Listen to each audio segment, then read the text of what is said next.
So this is my favorite chocolate cake. It's the Hershey's Perfectly Chocolate cake recipe with a couple variations. So instead of using milk, I'm going to use buttermilk. And instead of using boiling water, I'm going to use some hot coffee.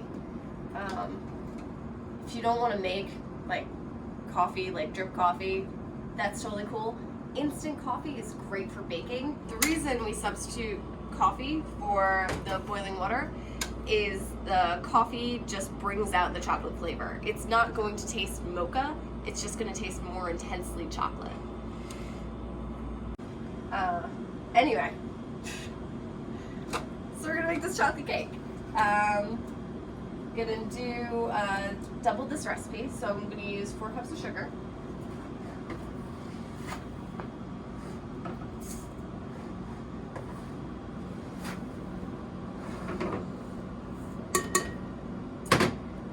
And then, let's see, 1 3/4 of a cup, so that's 3 1/2, yeah?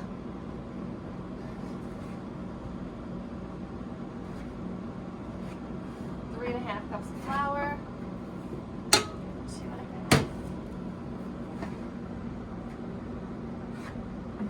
3 1/2, and then I'm going to need 1 1/2 cups of cocoa powder, and 1/2 cup measure here. I had a friend who told me one of her teachers at culinary school said that cocoa powder isn't messy, you are messy. I disagree with that. Cocoa powder is really messy. So let's see how I do with this. Okay. Half.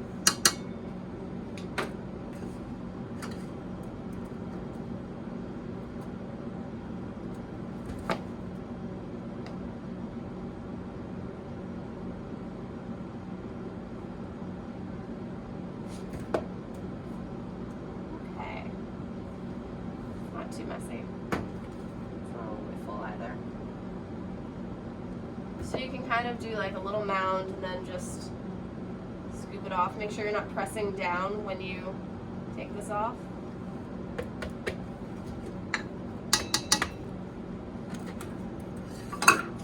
So, slightly messy. My wet rag over here.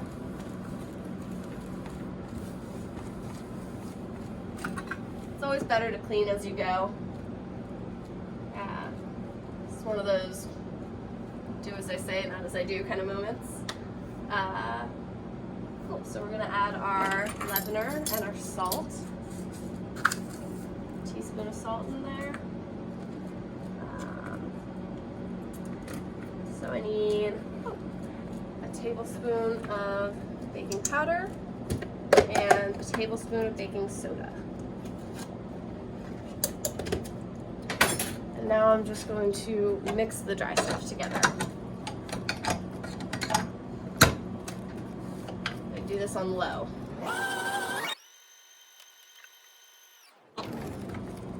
And now I'm going to add all my wet ingredients. So I need a cup of vegetable oil.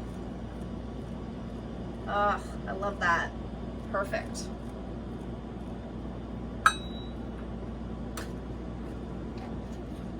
I need 2 cups of buttermilk. Give your buttermilk a good shake. Ooh, perfect again. Sweet.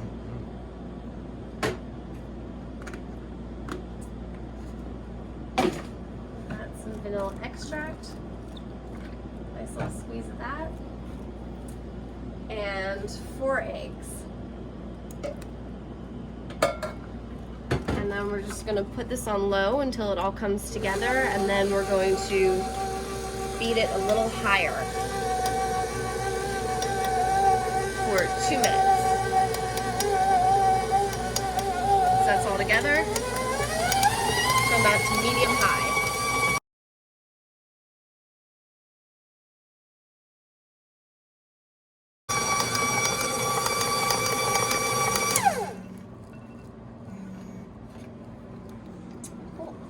And now we're just gonna add our coffee. This also doesn't really need to be made in a stand mixer, and honestly, when I do like a giant batch of it, sometimes I just do it in a large bowl. Again, just makes it easier. When you're working with hot liquids and this hot coffee, make sure you're using something with a handle. You don't really want to pour it into something like this, you'll end up burning your hand. So I have my thing with my handle. I'm going to use what I used to pour in the buttermilk because it's the same batter. Pour in my hot coffee.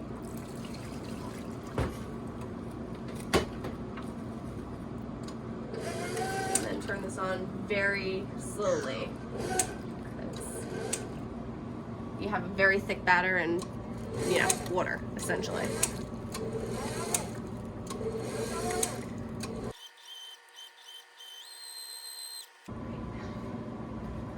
And we're all mixed together. So, I'm just gonna give this a last little mix to make sure all of the big parts get all incorporated in there.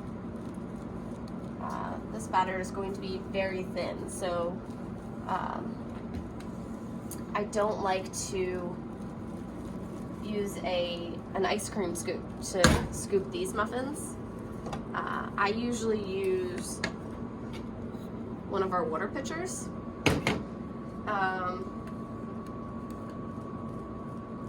Between now and the time when I post this video, I'm going to try and figure out an at-home alternative to a restaurant supply water pitcher.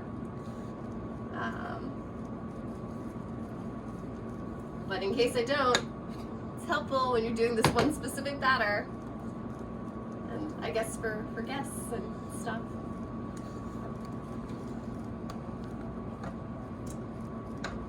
Great. Now I'm just going to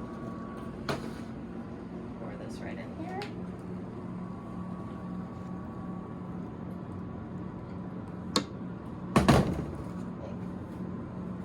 Minimal mess.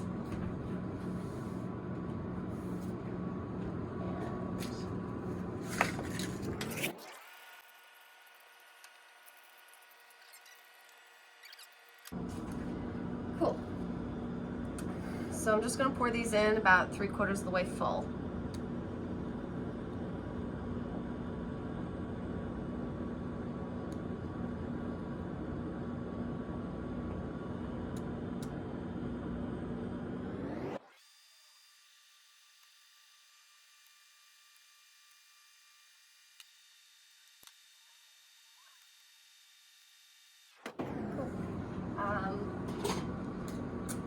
If you maybe filled some a little too much, you can just pull some out.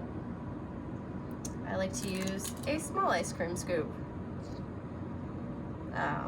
When I noticed I filled those up too much, I made some that were a little smaller next to it.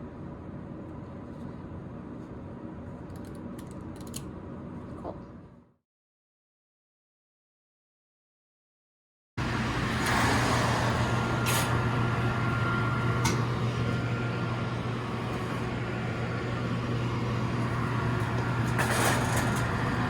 About 10 minutes, I'm just going to rotate.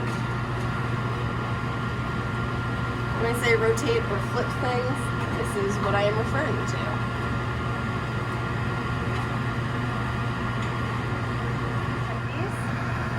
And they seem done. It's a little harder to tell with the chocolate than the vanilla because obviously you can't tell when they've been nicely browned or not. But you can poke them and they'll bounce back, and that's how you know they're done.